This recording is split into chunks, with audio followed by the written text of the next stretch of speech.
The soul contract with a narcissist, breaking the agreement. The covert narcissist, how the nice ones drain your soul. The wolf in sheep's clothing. The most dangerous predators don't roar, they whisper.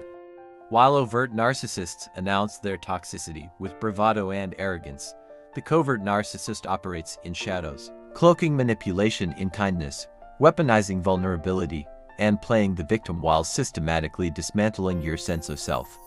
They are the ones who leave you questioning your own reality, wondering how someone so nice could make you feel so small. The martyr mask, how they disguise control as care. Covert narcissists thrive on the illusion of selflessness. They position themselves as the perpetual victim, the one who gives too much and is always taken advantage of. Every favor comes with invisible strings. Every act of kindness is a line and ledger you didn't know existed. They speak in sighs and wounded glances, ensuring you feel indebted to their suffering. After all I've done for you is their mantra, a guilt trip disguised as grief. The invisible knife, their art of subtle destruction. Unlike overt abusers who attack directly, the covert narc wounds with precision. A backhanded compliment here, a carefully placed out there. They might say, "I'm so proud of you for finally trying," or "You look great." I could never pull that off. Each comment is designed to erode your confidence while maintaining plausible deniability. If confronted, they retreat behind hurt innocence. "I was just trying to help.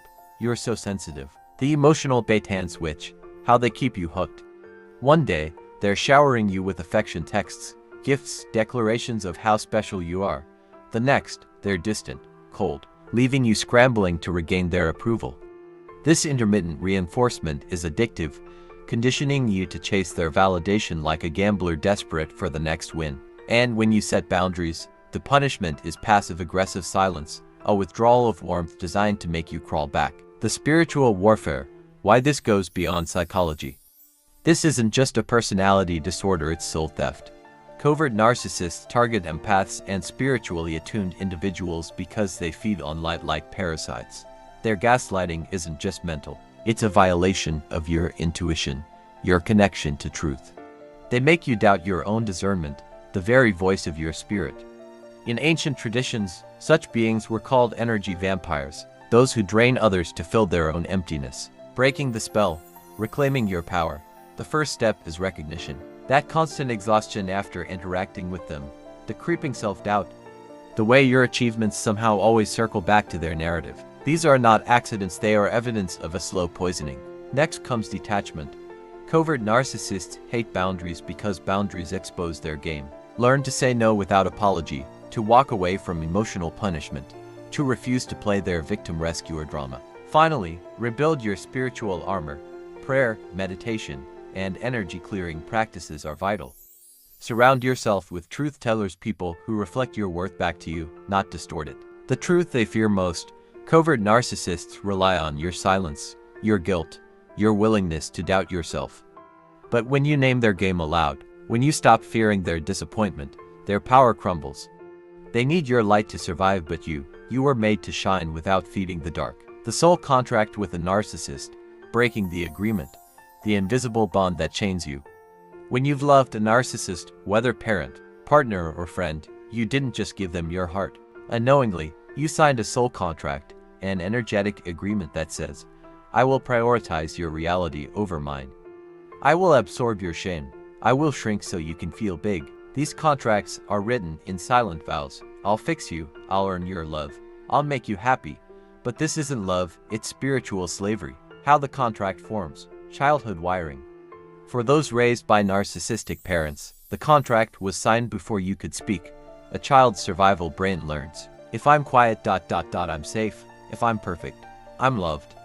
If I anticipate needs, I avoid rage. These neural pathways become addiction loops, conditioning you to seek familiar dysfunction in adult relationships. The narcissist smells this wound like a shark senses blood. They recognize their perfect supply.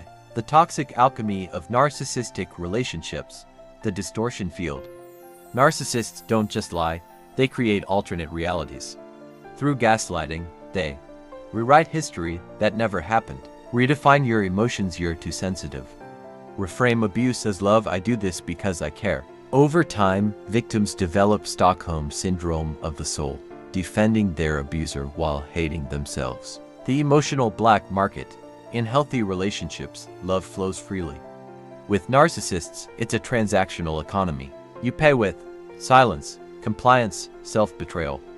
They pay in crumbs of approval, intermittent affection. The exchange rate always favors them. This creates neurological addiction, the same dopamine spikes that hook gamblers to slot machines. Generational curses. When narcissism brainwashes bloodlines.